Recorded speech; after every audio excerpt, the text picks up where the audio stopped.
우리 옆 사람들과 한번 인사합니다. 참 잘 오셨습니다. 큰 은혜 받으시기 바랍니다. 오늘도 정말 잘 오셨습니다. 하나님의 큰 은혜가 여러분 모두 위에 넘치시기를 주님의 이름으로 간절히 축원합니다. 우리 요한복음 11장 1절부터 7절까지 있는 말씀 4번에 걸쳐 생각해 보았죠. 어떤 내용들을 생각해 보았습니까? 왜 하나님께서는, 왜 주님께서는 당신께서 그토록 사랑하는 자들에게 고통을 허락하시는가? 아니, 좀 더 적극적으로 왜 하나님께서는 당신께서 그토록 사랑하는 자들에게 고통을 주시는가? 4가지 이유를 생각해 보았어요. 첫 번째는 하나님께서 우리를 사랑하시는 방법과 우리가 원하는 사랑의 방법이 다르기 때문에, 아가페의 사랑과 필레오의 사랑. 주님은 우리를 아가페의 사랑으로 사랑하시고 우리는 필레오의 사랑을 원하기 때문에 때때로 하나님이 하시는 일들을 이해할 수 없다. 두 번째는 우리 하나님께서는 어때요? 육체적인 어떤 고통이나 질병보다도 영적인 질병에 더 관심을 갖고 계세요. 육체적인 질병을 치료하는 것보다도 영혼을 구원하는 일에 더 많은 관심을 갖기 때문에 영혼을 구원하는 일에 도움이 된다면 육체적인 고통이나 어떤 어려움도 허락하실 때가 있다. 아니, 주실 때도 있다라는 것이었어요. 세 번째 이유는 무엇이었습니까? 하나님의 뜻과 하나님의 때, 주님께서는 오직 자기를 보내신 아버지 하나님의 뜻과 하나님의 때에 따라서만 일을 하셨고 움직이셨다. 자기의 뜻대로, 자기의 때에 따라 어떤 일을 하지 않으셨어요. 오직 자기를 보내신 하나님의 뜻, 아버지 하나님의 뜻, 아버지 하나님의 때에 따라 움직이셨다. 보다 중요한 마지막 4번째, 결론적인 이유죠. 왜 하나님께서는 우리에게 여러 가지 많은 어려움, 시간들, 고통들을 허락하시는가?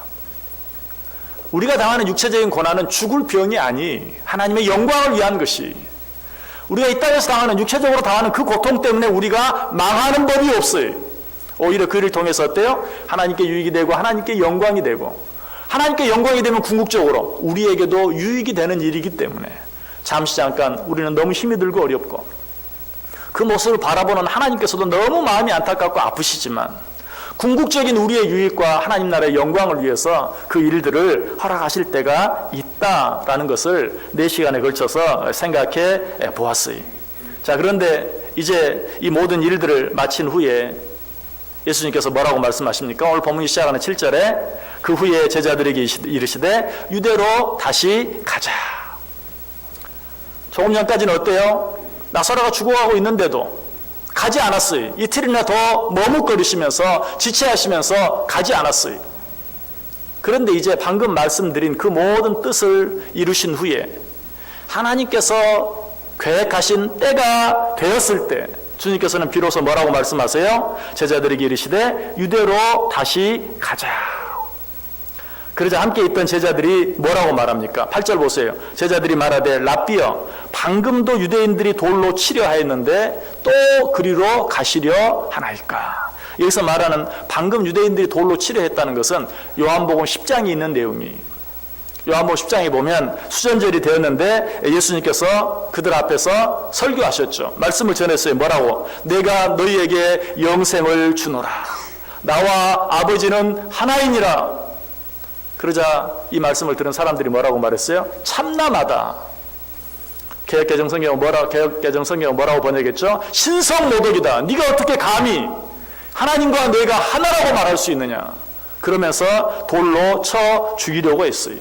제자들이 이 일을 생각하면, 아니 또 유대로 가신다고요? 방금 전에도 유대인들이 당신을 돌로 쳐 죽이려고 하지 않았습니까? 그런데 왜 다시 유대로 가려고 하십니까?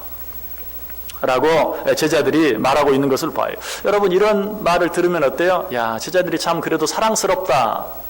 예수님을 무척 사랑하는구나. 예수님을 무척 염려하는구나 하는 그런 마음이 들죠. 아니, 방금 전에도 예수님을 돌로 쳐 죽이려고 했는데, 아니 그곳으로 또 가신단 말입니까? 안 됩니다. 위험합니다. 절대 가시면 안 됩니다. 언뜻 보면 제자들이 정말 예수님을 사랑하고 있는 그런 모습처럼 보여요. 그러나 우리가 이 말씀들을 좀 더 깊이 생각해 보면 사실 제자들이 이렇게 말한 것은 예수님을 사랑하거나 예수님을 생각해서가 아니, 너무나 인간적이고 계산적인, 아니 좀 더 심하게 이야기하면 너무나도 얄팍하고 이기적인 자기들의 어떤 생각, 자기들의 어떤 계산 때문에 그렇게 말했던 것을 알게 돼요. 그들은 예수님의 신변을 걱정한 게 아니, 그럼 뭘 걱정했는가? 자기들의 신변을 걱정했어요. 우리가 그 사실을 어떻게 알 수 있습니까? 이 요한복음 10장 사건이 있은 후에, 유대인들이 예수님을 돌로 치려한 사건이 있은 후에 요한복음 11장이 시작되죠. 요한복음 11장에는 어떤 사건이 나옵니까? 베다니로 가서 예수님께서 나사로를 죽은 자 가운데 살리시는 사건이 나와요. 자, 그런데 이때 이 베다니로 갈 때 예수님의 제자들이 예수님과 함께 그곳에 가지 아니한 것을 보게 돼요. 여러분, 지금까지 우리가 생각해 본 내용들을 보세요. 예수님의 제자들이 이 베다니 사건에 그 어디에도 모습을 나타내지 아니한 것을 보게 돼요. 오늘 본문이 기록된 요한복음뿐만 아니 마태복음, 마가복음, 누가복음에서는 아예 예수님께서 이 죽은 나사로를 살린 사건이 쏙 빠져 있어요. 왜? 마태나 마가나 누구나 그 누구도 그때의 베다니에 있지 않았기 때문에, 그 사건을 보지 않았기 때문에 그 사건을 직접 기록하지 아니한 것이. 물론 성경에 보면 마태복음이나 마가복음이나 누가복음이나 요한복음 보면 어떤 것은 분명히 제자들이 보았지만 그럼에도 불구하고 중복을 피하기 위해서 기록하지 아니한 것도 있어요. 그러나 중요한 내용은 반드시 기록하고 있어요. 예수님의 탄생이라든지 예수님의 십자가 사건, 고난, 부활, 이런 모든 내용들은 마태, 마가, 누가, 요한 어느 책에도 빠지지 아니하고 모두 기록하고 있어요. 자, 예수님께서 많은 기적을 행하셨죠. 그러나 그 기적 가운데서도 특별히 놀라운 기적이 있다면 어떤 기적이라고요? 단순히 병을 고치는 기적, 이런 고통이 아니라 죽은 자를 살리는 기적. 그것도 금방 죽은 자를 살린 것이 아니라 죽은 지 나흘이나 되어 이미 매장이 되었고 시체는 썩어서 냄새가 나는 상태에서 죽은 그 나사로를 다시 살려서 무덤에서 걸어 나오게 하신 이 사건은 기적 중의 기적이에요. 그런데 이 사건이 요한복음만 기록되어 있어요. 그리고 요한복음에 기록된 그 사건 속에서 제자들의 모습은 전혀 나오지 않아요. 왜 그랬을까요? 제자들이 이 요한복음 10장에서 예수님을 돌로 쳐 죽이려 하는 그런 사건을 보고 예수님이 또 베다니로 간다고 하니까 제자들은 무서웠어요. 아이고, 예수님과 같이 따라갔다가 또 우리도 또 돌에 맞을라. 두려워서 아예 거기에 따라가지도 않았던. 그리고 후에는 이제 정말 예수님의 뜻이 무엇인지 모든 것을 다 알게 되었지만 자기들의 그 부끄러운 모습, 죽을까봐 두려워서 예수님과 함께 베다니로 가지 못했던 그 자기들의 모습을 기록하지 못했던 것이. 자, 그렇다면 요한복음에는 왜 그 사건이 기록되어 있는가? 우리가 너무나 잘 아는 것처럼 이 사도 요한은 하나님의 특별한 은혜로 가장 오래 살았죠. 90세까지 살았어요. 그리고 요한 서신과 요한 계시록을 기록하고 맨 나중에 이 요한복음을 기록했어요. 그 요한복음을 기록하면서 비로소 자기의 그 부끄러운 내용까지도, 내가 그때 혹시라도 내가 예수님과 함께 갔다가 돌에 맞을까봐 두려워서 예수님께서 베다니로 가셨지만 함께 가지 못했던 자기의 그 부끄러운 모습을 거기에 기록했다라는 것이. 그래서 어떤 사람은 이 요한복음을 사도 요한의 참회록이다라고까지 불러요. 실제로 요한복음에 또 어떤 내용이 기록되어 있습니까? 요한이 예수님께서 부활하셨다는 소식을 듣고 그 빈 무덤을 향해 달려갔지만 베드로는 그 빈 무덤 안으로 들어가서 빈 무덤의 현장을 목격했지만 요한은 어때요? 베드로보다 먼저 달려가서도 그 안에 들어가지 못하고 밖에 서 있었던 그 부끄러운 모습을 요한이 기록하고 있는 것을 보게 되죠. 요한은 자기의 그 부끄러웠던 모습을 이제 말년에 다른 제자들보다 가장 늦게까지 살면서 정말 참회하는 마음으로 그 모든 내용들을 기록하고 있는 것을 보게 돼요. 요한복음에 바로 예수님께서 베다니에서 죽은 나사로를 살리신 사건을 기록한 이 내용을 기록한 것도 바로 그와 같은 것이. 요한도 그 자리에 가지 못했어요. 그러나 정말 후에 자기의 그 부끄러운 모습을 생각하면서 회개하는 마음으로 이 내용들을 기록했던 것이. 자, 어쨌든 예수님께서 다시 유대로 가자라고 말할 때 제자들은 뭐라고 말했다고요? 랍비여, 방금도 유대인들이 돌로 치려 했는데 또 그리로 가시려 하나이까. 누구를 생각해서? 예수님을 생각해서? 아니, 자기들을 생각해서. 자기들이 죽음을 당할까 봐 두려워서. 그럼에도 불구하고 예수님을 생각하는 것처럼 말하는 그들의 모습, 얼마나 위선적인 모습입니까? 얼마나 이기적인 모습입니까? 여러분, 제가 이런 모습을 생각하면서 오늘 설교의 제목을 인간이요. 정말 인간들이 이렇구나. 아니, 정말 우리가 이런 모습으로 신앙생활하고 있구나. 여러분, 우리가 무엇 때문에 염려하고 걱정하고 근심합니까? 어쩔 때는 하나님을 염려하고 하나님의 이름, 하나님의 영광을 염려하고 걱정하는 것처럼 하면서, 어쩔 때는 교회를 염려하고 교회를 걱정하는 것처럼 하면서, 결국은 뭘? 나에게 유익이 되지 않을까 봐, 내게 손해가 될까 봐 염려하고 걱정하는 우리들의 모습을 보게 돼요. 우리들은 늘 기도할 때 어떻게 기도하죠? 하나님, 나에게 이런 문제가 있습니다. 나는 괜찮습니다. 하나님, 그러나 이 문제로 인해서 하나님의 영광 받지 못하시면 안 되지 않습니까? 하나님, 이 문제로 인해서 하나님의 이름이 더럽혀지면 되지 않지 않습니까? 우리는 늘 그렇게 기도해요. 얼마나 아름답게 들리는 기도인 줄 몰라요. 하나님, 나는 괜찮습니다. 나는 이 일 때문에 어려움 당하는 건 괜찮습니다. 그러나 하나님의 이름이 영광을 가리우게 되고 하나님께서 이 일로 말미암아 영광을 받지 못하신다면 이 얼마나 큰 문제입니까? 참 멋진 문제, 멋진 기도예요. 마치 나는 아무 염려 없지만 하나님이 염려가 됩니다 라는 그런 기도인 것이. 어린아이들이 엄마가 옷을 사줬어요. 그런데 그 엄마가 사준 옷이 마음에 들지 않아요. 그럼 엄마, 내가 이 옷 입고 가면 애들이 나보고 거지 아들이라고 그래. 그럼 엄마 기분이 좋겠어? 누구 생각하는 것 같아요? 엄마 생각하는 것 같아요. 내가 이런 옷 입고 가면 사람들이 엄마 욕한단 말이야. 친구들이 엄마 욕한단 말이야. 그러나 사실은 엄마가 걱정돼서 그렇습니까? 나는 이 옷 입고 가도 괜찮아. 그렇지만 이 옷 입고 가면 친구들이 엄마를 욕해. 정말 엄마가 걱정스러워 그런 거예요? 아니에요. 자기 마음에 들지 않기 때문에. 그런데도 마치 엄마를 생각하는 것처럼 내가 이 옷 입고 가면 거지 아들이라 그래. 그럼 엄마 아빠 얼굴이 뭐가 돼? 엄마 아빠 이름이 뭐가 돼? 엄마를 생각하는 것처럼. 여러분, 우리들이 그렇게 신앙생활 할 때가 참 많아요. 하나님, 이 문제 나는 괜찮습니다. 그러나 하나님 영광 받아야 되지 않겠습니까? 하나님의 영광을 위하여 이 문제를 해결해 주옵소서. 참 그럴듯하고 참 멋있는 기도인데 너무나 이선적이고 너무나 인간적인 그런 우리들의 모습을 잘 보여주고 있어요. 이런 인간들을 향해서 예수님이 뭐라고 말해요? 이 병은 죽을 병이 아니라 하나님의 영광을 위하며 하나님의 아들로 이를 인하여 영광을 얻게 하려 함이라. 무슨 말이에요? 아니다. 지금 그 문제는 너에게 괴로움을 주기 위한 것도 아니고 하나님의 영광을 위한 것이다. 그 문제 자체가 하나님의 영광을 위한 것이다. 그러니 내 걱정하지 말아라 라고 예수님께서 말씀하고 있는 것이. 그럼에도 불구하고 지금 제자들은 하나님의 영광을 위한 것이라는 것, 이 말은 까맣게 잊어버리고 주님의 말씀대로 베다니로 다시 갔을 때 또 한번 자기들이 죽임을 당할까 봐 두려워하여 주님과 함께 그곳으로 가지 못했던 것을 보게 돼요. 저라면 이런 제자들을 향해서 내가 이 병은 하나님의 영광을 위한 병이라고 하지 않았느냐? 그런데 너희가 무엇을 두려워하느냐? 너희가 벌써 그 말을 잊었느냐? 라고 책망했을 거예요.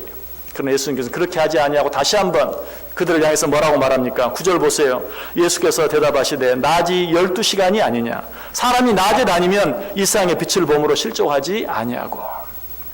이 말은 무슨 말이냐면 너희들이 혹시 죽을까 봐 염려하고 걱정하는데 두려워할 필요가 없다. 낮이 12시간이 아니냐? 그 낮 시간 동안 다니면 절대 실족하지 않는다. 너희들을 향한 하나님의 뜻이 있고 하나님의 계획이 있다. 하나님의 그 뜻과 계획을 다 이룰 때까지는 절대로 너희를 내버려 두지 않는다. 너희를 악한 자들의 손에 맡기지 않는다. 두려워하지 말아라. 염려하지 말아라. 때가 아직 낮이 아니냐. 낮에 다니면 실족하지 않는다 라고 분명하게 말씀하고 있는 것을 보게 돼요. 예수님께서는 자기의 때를 아셨죠. 자기의 때를 알고 계세요. 그러므로 정말 그 때가 되기 전에 하나님께서 절대로 자기를 버리지 아니하시고 하나님께서는 반드시 자기를 통해서 그 뜻을 이루시고야 마신다는 사실을 알았어요. 그러므로 사람들이 돌을 들어서 자기를 치려 한다 할지라도 두려워할 필요가 전혀 없었어요. 때가 아직 낮이 아니냐. 낮에 다니면 결코 실족하지 아니한다. 너희도 두려워하지 말라라고 이야기하고 있어요. 여러분 꼭 기억하시길 바랍니다. 우리가 너무나 잘 아는 것처럼 하나님이 허락하지 아니하시면, 하나님의 정한 때가 되지 아니하면 참새 한 마리도 그냥 떨어지는 법이 없다고 이야기하고 있어요. 마태복음 10장 28절 이하에 말합니다. 몸은 죽여도 영혼은 능히 죽이지 못하는 자들을 두려워하지 말고 오직 몸과 영혼을 능히 지옥에 멸하실 수 있는 이를 두려워하라. 참새 2마리가 한 아사리온에 팔리지 않느냐. 그러나 너희 아버지께서 허락하지 아니하시면 그 하나도 땅에 떨어지지 아니하리라. 너희에게는 머리털까지 다 세신 바 되었나니 두려워하지 말라. 너희는 많은 참새보다 귀하니라. 여러분, 어떤 일 때문에 두려워하십니까? 어떤 일이 여러분을 두렵게 만듭니까? 오늘 하나님께서 말해요. 너희는 참새보다 귀하지 아니하냐. 참새 한 마리도 하나님의 뜻이 아니하면 떨어지지 아니하는데 너희가 무엇 때문에 두려워하느냐? 무엇 때문에 염려하느냐? 너희는 많은 참새보다 귀하지 아니하냐. 누가복음 13장 31절 이하에서도 말합니다. 곧 그때 어떤 바리새인들이 나와서 이르되 나가서 여기를 떠나소서. 헤롯이 당신을 죽이고자 하나이다. 이르시되 너희는 가서 저 여우에게 이르되 오늘과 내일은 내가 귀신을 쫓아내며 병을 고치다가 제3일에는 완전하여지리라 하라. 그러나 오늘과 내일과 모레는 내가 갈 길을 가야 하리니 선지자가 예루살렘 밖에서는 죽는 법이 없느니라. 예수님께서는 자기가 때가 되면 죽으실 것을 분명히 아셨어요. 그러나 그 때가 되기 전까지 오늘과 내일과 모레는 내가 가야 할 길을 가야 하리라. 여러분, 이것이 믿음의 삶이에요. 하나님의 때가 이르지 아니하면, 하나님의 뜻이 아니면 참새 한 마리도 그냥 떨어지지 않아요. 하나님께서 나를 통해 이루시길 원하는 그 일들을 다 이루시기까지는 절대로 우리를 떠나지 않아요. 우리를 버리지 않아요. 내가 내게 허락한 일을 다 이루기까지 내가 너와 함께 있겠다. 분명히 그렇게 말씀하세요. 그러므로 우리는 어떤 일 때문에도 두려워할 필요가 없는 것이. 자, 그런데 우리가 이렇게 말하면 꼭 또 인간들은 뭐라고 말합니까? 우리 생명이 하나님의 손에 달렸다면 내가 달려오는 차에 그냥 뛰어 들어가도 괜찮겠네요. 그래도 난 죽지 않겠네요. 구태여 뭐 너무 조심하며 살 필요 없겠네요. 근데 제가 말씀드리는 것은 이런 사람은 차에 뛰어들지도 못해요. 이렇게 말하는 사람은 차에 뛰어들지도 못해요. 그리고 저는 그런 분에 이렇게 대답할 거예요. 맞습니다. 하나님의 뜻이 아니면 당신은 절대로 죽지 않습니다. 그러나 평생 불구로 살게 될 것입니다. 우리의 생명은 정말 하나님께 있어요. 그러나 그렇다고 해서 그 하나님을 우리가 시험하려고 해서는 안 돼요. 그래서 모세가 뭐라고 말하죠? 신명기 6장 16절에 너희가 마사에서 시험한 것 같이 너희의 하나님 여호와를 시험하지 말라. 예수님께서도 이 말씀을 인용하시면서 다시 한번 말씀하시죠. 마태복음 4장 7절에서 예수께서 이르시되 또 기록되었으되 주 너희 하나님을 시험하지 말라 하였느니라. 하나님을 시험하지 마세요. 하나님, 모든 생명이 하나님께 달려있다면서요. 내가 달려가는 차에 한번 뛰어 들어가 볼게. 그러지 말라. 왜 하나님을 시험하려고 하느냐?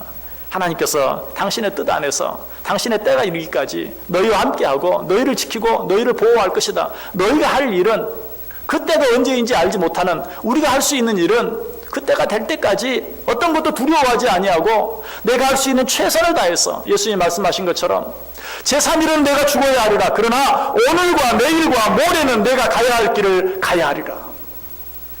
이것이 진정한 믿음의 태도인 것을 우리가 기억할 수 있어야 돼요. 자, 그런데 오늘 제자들이 자, 유대로 가자 라고 예수님께서 말씀하시니까 예수님을 향하여 뭐라고 말하죠? 12절 보세요. 제자들이 이르되 주여 잠들었으면 낫겠나이다. 지금 나사로가 죽어있는 그곳으로, 이미 죽어버렸는데 그곳으로 다시 가자고 말하자 제자들이 뭐라고 말해요? 예수님께서 나사로가 잠들었다 깨우러 가자라고 말하니까 잠들었으면 낫겠나이다. 잠든 게 아닙니다. 정신 차리세요. 나사로가 죽었습니다 라고 빈정거리듯이 이야기하고 있는 것을 보게 돼요. 여러분, 그런데 우리가 이 속에서도 또 우리 인간의 모습을 또 한번 봐야 돼요. 잠들었다 하니까 뭐라고 말해요? 아닙니다. 죽었습니다. 그러니까 이제는 갈 필요 없습니다. 그러면 근데 예수님께서 역시 또 내 친구 나사로가 죽었다 라고 말하면 어때요? 그러면 그 말을 수긍합니까? 아니, 죽었는데 뭐하러 갑니까? 이런 사람들은 이래도 저래도 잠들었다. 아닙니다. 잠들었으면 낫겠나이다. 잠든 게 아니라 죽었습니다. 그러니 갈 필요 없습니다. 또 예수님께서 직접 죽었다. 맞습니다. 죽었습니다. 그러니까 갈 필요 없습니다. 자기들의 뜻은 이미 정해졌어요. 뭐 나사로가 죽고 안 죽고에 관심이 있는 게 아니에요. 우리는 거기 못 갑니다.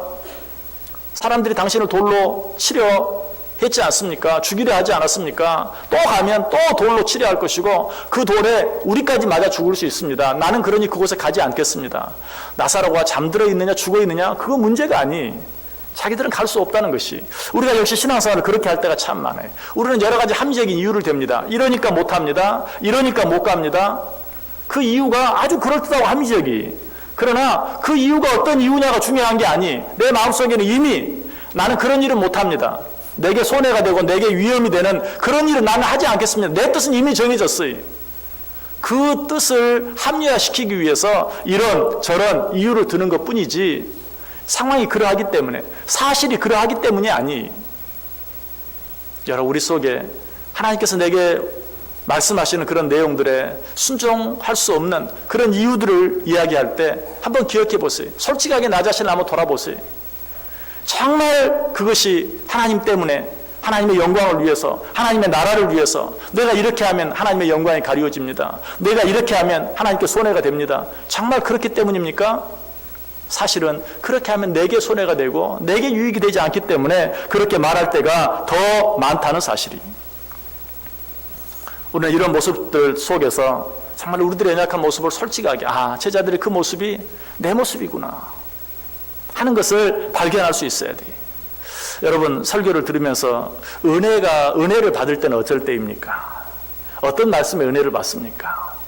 여러분들에게 이익이 될 것 같고 여러분들에게 유익이 될 것 같을 때 은혜를 받죠. 그리고 그런 말씀이 선포될 때 아멘도 크게 합니다. 그러나 어떤 말씀이 분명 하나님의 말씀이라 할지라도 그것이 나를 너무 힘들게 할 것 같으면, 그것이 내게 좀 불리할 것 같고 그것이 내게 손해가 될 것 같으면 은혜를 받지 못해요. 아멘이 나오지 않는 것이 우리 일상 생활 속에서도 마찬가지입니다. 어떤 사람과 이야기를 할 때 그것이 나에게 유익이 되는 말은 얼마나 빨리 이해가 되는지 몰라요. 그런데 나에게 손해가 되는 말은 이해가 잘 되지 않아요. 예를 들어 볼까요? 여러분들이 어떤 가게에 가서 물건을 삽니다. 이런 거 있죠? 라고 말하면요, 그 가게 주인은 벌써 알아채고, 이거 말씀하시죠? 척 갖다 줘요. 왜? 그 사람이 원하는 물건을 빨리 갖다 줘야 내가 물건을 팔 수 있잖아요. 그래서 내가 뭔지 정확히 알지도 못하고 막 더듬거리면서 그 물건의 첫 번째 글자 하나 이야기하면서 뭘로 시작하는 뭐 있는데 혹시 그러면 그걸 정확히 갖다 줘요. 왜? 이 주인은 물건을 팔아야 돼. 그런데 여러분이 이왕에 산 물건을 다시 가지고 가서 주인에게 내가 이 물건을 언제 샀는데 이거 이런 문제가 있고 이런 부작용이 있고 설명하잖아요. 그럼 뭐라고요? 언제 샀다고요? 주인이 이해를 못해. 왜 그렇죠? 내가 무슨 물건을 사려고 하면 이익이 되기 때문에 말을 더듬거리고 잘 못해도 금방 찾아주지만, 내가 어떤 그 물건을 어떤 이유를 대서 다시 환불 받으려고 하면 주인이 그 말을 잘 이해를 못해. 왜 그렇습니까? 내가 말을 잘못해서 그렇습니까? 아니, 어떻게 해서든지 그것을 환불해주지 않을 이유를 찾아야 되기 때문에, 그래야 자기 손해가 되지 않기 때문에. 사람들은 다 그래. 내게 이익이 되는 말은 얼마나 빨리 이해하는지 몰라. 그 말이 끝나기도 전에 이해가 돼. 그러나 내게 손해가 되는 것 같으면 뭐라고요? 저는 병원에 갔습니다. 의사가 말합니다. 당신 좀 문제가 있는 것 같습니다 라고 말하면 의사가 말하는데도 받아들이질 않아요. 이해가 되지 않아요. 아니, 무슨 말입니까? 난 담배도 피지 않고 술도 안 먹는데, 담배 피고 술 마시는 사람도 저렇게 건강한데 평생 담배 입에 대보지도 않고 술 한 모금 마셔보지 않은 내가 그런 병에 걸렸다는 게 말이 됩니까? 이해를 못해. 그러나 의사가 당신 아무 문제가 없습니다 라고 말하면 어때? 그렇습니까? 상황이 그래도 얘가 아픈데 그래서 관계없어요. 문제가 없다면 이게 문제 없는 거죠? 감사합니다. 그러고 나와요. 환자들도 의사가 하는 말이 자기 마음에 맞으면 명이고 자기 마음에 들지 않으면 돌팔이에요. 목사 설교도 그래요.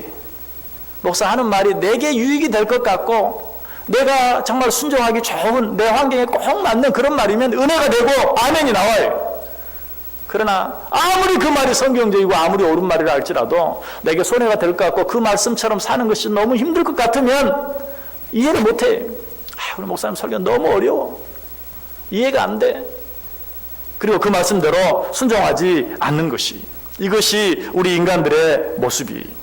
여러분, 이런 모습들을 보면서 우리 인간들이 얼마나 이기적인가, 우리 인간들이 얼마나 계산적인가. 오늘 본문에 나오는 이 제자들의 모습, 예수님을 향해서 하는 이런 제자들의 모습, 이런 태도를 보면서 그 모습이 바로 내 모습은 아닌지 한번 확인해 볼 수 있어야 돼요.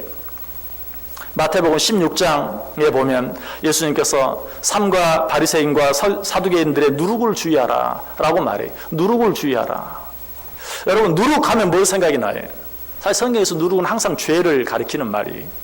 누룩하면 제일 먼저 죄를 생각해야 돼. 근데 예수님의 제자들은 예수님께서 너희가 삼가 누룩을 조심하라 라고 말하니까 갑자기 그 순간에 서로 얼굴들 쳐다보면서 뭐라고 말하면 우리가 떡을 가져오지 않았다. 예수님께서는 지금 너희들 그 바리새인과 사두개인들의 누룩, 그 누룩에 물들지 않도록 삼가 조심해라 라고 말했는데 알겠습니다. 우리가 조심하겠습니다. 그래야 될 것인데 떡을 안 가져왔네.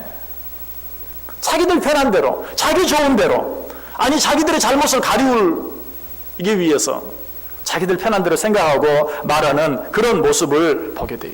성경에서 말하는 복도 마찬가지. 여러분에게 하나님의 은혜와 축복이 넘치기를 원합니다 라고 말하면 사실 우리는 제일 먼저 영적인 복을 생각해야 돼. 우리는 영혼을 귀하게 여기는 자들이 이 땅에서 7, 80년, 90년 아니 100년의 삶보다도 영원한 삶에 관심이 있는 자들이 그래서 이 시간에 여기 나와 있어요. 그런데 복하면 영원한 그 복을 생각하지 아니하고 그 영적인 복을 생각하지 아니하고 먼저 그 짧은 시간 동안 세상에서 누리며 살아가는 그 복만을 생각하며 살아갈 때가 얼마나 많은지 몰라요. 이것이 우리 인간들의 모습이에요. 여러분, 나 자신은 어떠한지 다시 한번 확인해 볼 수 있기를 바라요. 예수님께서 역시 요한복음 6장에서도 동일한 말씀들을 하시는 것을 보게 돼요. 우리 성경을 한번 찾아보겠습니다. 요한복음 6장 53절에서 58절까지 있는 말씀 한번 같이 보겠습니다. 요한복음 6장 53절에서 58절. 우리 한번 같이 교도하겠습니다. 제가 53절 읽습니다. 예수께서 이르시되 내가 진실로 진실로 너희에게 이르노니 인자의 살을 먹지 아니하고 인자의 피를 마시지 아니하면 너희 속에 생명이 없느니라.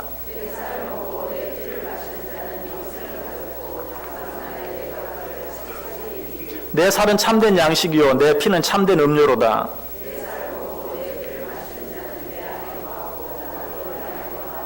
살아계신 아버지께서 나를 보내심에 내가 아버지로 인하여 사는 것 같이 나를 먹는 그 사람도 나로 인하여 살리라.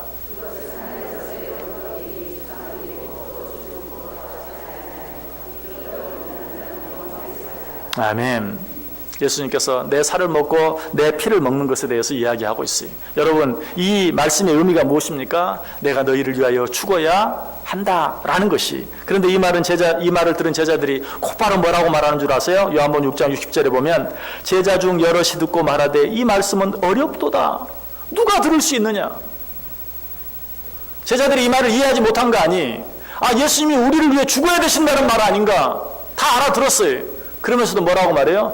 이 말씀은 너무 어렵다. 아니 살 먹고 피를 먹으라니 무슨 말이냐? 이 말씀은 어렵다. 누가 들을 수 있느냐? 왜 그렇게 말한 줄 아세요? 이 말씀이 어려워서 이해가 되지 않아서가 아니라 예수님이 죽으면 안 되거든요.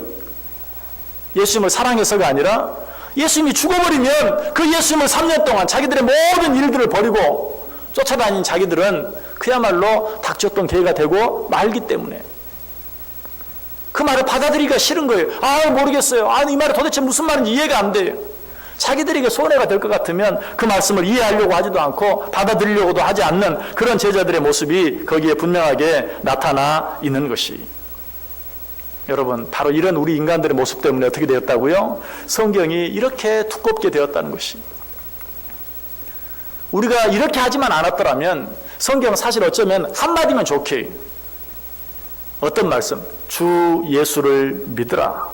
그리하면 너와 내 집이 구원을 얻으리라. 사실 이 한마디면 좋게. 그런데 정말 주 예수를 믿는 것, 그것이 어떤 면에서 내게 이익이 되고 어떤 면에서 내게 손해가 될 것인가? 이렇게 계산하고 저렇게 계산하고 이렇게 고집부리고 저렇게 고집부리고 하는 우리 인간들의 모습 때문에, 바로 지금 우리가 생각하고 있는 예수님의 제자들 같은 그런 모습 때문에 성경이 이처럼 두꺼워졌어요. 여러분, 하나님의 말씀을 듣는 우리들의 태도가 어떠한지 다시 한번 확인해 보세요. 자, 이런 제자들 향해서 예수님께서 다시 한번 말씀하십니다. 뭐라고? 14절 보세요. 이에 예수께서 밝히 이르시되 나사로가 죽었느니라. 그래, 맞다. 나사로가 죽었다. 처음에 뭐라고 말했어요? 잠들었다. 깨우러 가자. 그래, 도무지 이해하지 않고 받아들이려고 하지 않아요. 그래서 예수님이 말합니다. 그래, 맞다. 나사로가 죽었다. 라고 말해요. 결국은 인간들이 원하는 방식으로 예수님께서도 설명하시는 것이, 이것이 또 우리를 향한 예수님의 마음이, 예수님께서는 끝까지 고집을 부리는 그런 인간들을 내팽개치지 아니하시고 그들의 연약함을 이해하시고 그들의 연약함에 맞게 또 한 번 말씀해 주시고 설명해 주시는 것이 우리 주님의 모습이. 처음에는 뭐라고 말했어요? 다짜고짜 이대로 가자. 나사로가 잠들었다. 그러나 아무도 그 말을 받아들이려고 하지 아니하니까 이제는 나사로가 죽었다라고 말하고 있는 것이. 왜? 예수님께서는 어떻게 해서든지 끝까지 자기가 할 일을 끝까지 해나가시기를 원하시기 때문에 사실 이러한 주님의 그 끈질긴 마음, 우리의 그 고집스러운 모습에도 불구하고 주님께서는 기어이 자기의 뜻을 이루어야 마시겠다는 그 마음으로 인해서 지금 제자들을 향해서 말하고 있고 그들을 설득하고 계시는 것이, 주님의 이런 사랑 때문에 오늘 우리가 여기 있는 것이, 우리가 잘나고 우리가 똑똑하고 우리가 순종하기를 잘하고 하나님께서 말씀하시면 우리가 그 말씀을 이해를 잘해서 이 자리에 있는 게 아니, 정말 우리는 오늘 예수님의 제자들처럼 너무나 고집스럽게 살아왔지만 그럼에도 불구하고 우리를 포기하지 아니하시고 나를 통해 이루시기를 원하는 그 일을 끝까지 이루시기를 원하시는 그 주님의 끈질긴 마음, 그 끈질긴 사랑. 어떤 사람은 이 주님의 사랑을 죽음보다 강한 사랑이라고 말하고 있어요. 그 사랑으로 인하여 오늘 우리가 여기 있게 되었다는 사실이, 우리를 향한 이 주님의 사랑을 11절이 잘 표현하고 있죠. 우리 친구 나사로가 잠들었도다. 그러나 내가 깨우러 가노라. 우리는 영적으로 완전히 죽어버렸어요. 죽은 자와 같아요. 정말 소망이 없어요. 그럼에도 불구하고 주님께서는 그러한 우리를 깨우기 위해서 우리를 찾아오시고 우리에게 말씀해 주시고 우리와 함께 해 주시는 것이, 여러분 죽은 나사로를 살리신 이 주님의 모습을 보면서 여러분은 어떤 교훈을 받습니까? 아, 예수님께서 죽은 나사로를 살리셨구나. 죽은 나사로를 살리셨구나. 여러분 그런 은혜만 받습니까? 그 은혜와 그 축복을 내가 받았다는 사실을 알아야 돼요. 우리가 어떤 자들이었습니까? 사도 바울이 말하죠. 에베소 2장 1절에 그는 허물과 죄로 죽었던 너희를 살리셨도다. 예수님께서 나사로를 살리신 것은 죽은 나사로를 살린 것뿐만이 아니, 죽어서 매장되어 썩어 냄새가 나는 나사로를 살린 것만을 우리에게 이야기하지 않아요. 죄와 허물로 말미암아 완전히 죽어버린, 그래서 썩어서 냄새가 나는 우리를 살려주신 그 주님의 사랑을 우리에게 말씀해주고 있는 것이, 이것이 얼마나 놀라운 은혜요. 이것이 얼마나 놀라운 사랑입니까? 인간들의 그 고집스러운 마음에도 불구하고, 인간들의 그 이기적인 마음에도 불구하고 주님은 그들을 포기하지 아니하죠. 끝까지 그들과 함께 하시고 죽은 나사로를 살리시고 그것으로 말미암아 그 일을 바라보는 모든 자들의 영혼도 함께 살리시는, 우리가 바로 그 은혜를 체험한 자들이, 이 사실을 통해서 우리가 믿어야 할 또 한 가지 사실은 무엇입니까? 완전한 죽음 가운데 있었던 우리들을 살려내신 그 주님의 사랑, 그 주님의 사랑에서 우리를 끊어놓을 수 있는 것이 이 세상에 없다는 것이, 로마서 8장 38절 39절이 말합니다. 내가 확신하노니 사망이나 생명이나 천사들이나 권세자들이나 현재일이나 장래일이나 능력이나 높음이나 깊음이나 다른 어떤 피조물이라도 우리를 우리 주 그리스도 예수 안에 있는 하나님의 사랑에서 끊을 수 없으리라. 우리를 영원한 죽음 가운데서 살려내신 그 주님의 사랑, 기어이 살려내시고야 마신 그 주님의 사랑으로부터 우리를 끊어 놓을 수 있는 자가 이 세상에 아무도 없다. 하나님께서 왜 예수 그리스도를 이 세상에 보내셨습니까? 요한복음 6장 38절 39절이 말해요. 내가 하늘에서 내려온 것은 내 뜻을 행하려 함이 아니요 나를 보내신 이의 뜻을 행하려 함이니라. 나를 보내신 이의 뜻은 내가 주신 자 중에 내가 하나도 잃어버리지 아니하고 마지막 날에 다시 살리는 이것이니라. 주님이 왜 이 땅에 오셨어요? 하나님께서 택하기로 작정한 당신의 귀한 자녀들을 하나도 잃어버리지 아니하고 다시 살려주시기 위해서, 우리가 그 은혜로 말미암아 하나님의 자녀된 자들인 것을 믿으십니까? 이 하나님의 사랑에서 우리를 끊어놓을 수 있는 자가 없다는 사실 믿으십니까? 아무것도 두려워하지 마시기 바랍니다. 염려하지 마시길 바랍니다. 우리는 그 하나님의 사랑으로 말미암아 하나님의 자녀되고 하나님 나라 백성된 자들이, 이제 이 은혜를 기억하면서 우리 앞에 어떤 일이 있든지 정말 원망할 수밖에 없고 불평할 수밖에 없는 일을 알지라도, 두려워할 수밖에 없고 걱정할 수밖에 없는 일을 알지라도 하나님의 그 변함없는 사랑, 절대로 나를 포기하지 아니하는 하나님의 그 놀라운 사랑 가운데 내가 있는 것을 기억하고 어떻게? 오히려 감사하고 찬송하며 주님께서 말씀하신 것처럼 낮에 다니면 결코 실족하지 아니한 것 기억하고 3일 뒤에 내가 죽는다 할지라도 오늘이나 내일이나 모레는 주님께서 내게 맡기신 일을 내가 하여야 하리라. 담대한 고백 가운데 살아갈 수 있는 저 여러분 꼭 될 수 있기를 주님의 이름으로 간절히 축원합니다. 기도하겠습니다. 사랑과 은혜가 충만하신 하나님 감사합니다. 세상에 여러 가지 많은 일들 가운데 두려워하고 염려하고 실망하고 낙심하기를 잘하는 우리들을 향해 또 한 번 말씀해 주시니 감사합니다. 우리를 구원하시는 것이 우리를 영원한 죽음 가운데 살리시는 것이 하나님의 뜻일진데 그 하나님의 뜻으로부터 우리를 떼어낼 자가 없는 것을 믿게 하시고 우리에게 처한 상황이 어떠하든지 두려워하지 아니하고 염려하지 아니하고 그것 때문에 원망하거나 불평하지 아니하고 실망하지 아니하고 낙심하지 아니하고 오직 하나님의 약속 안에서 담대하게 승리하며 살아갈 수 있는 우리 모두 되게 해 주옵소서. 예수님의 이름으로 기도드리옵나이다. 아멘.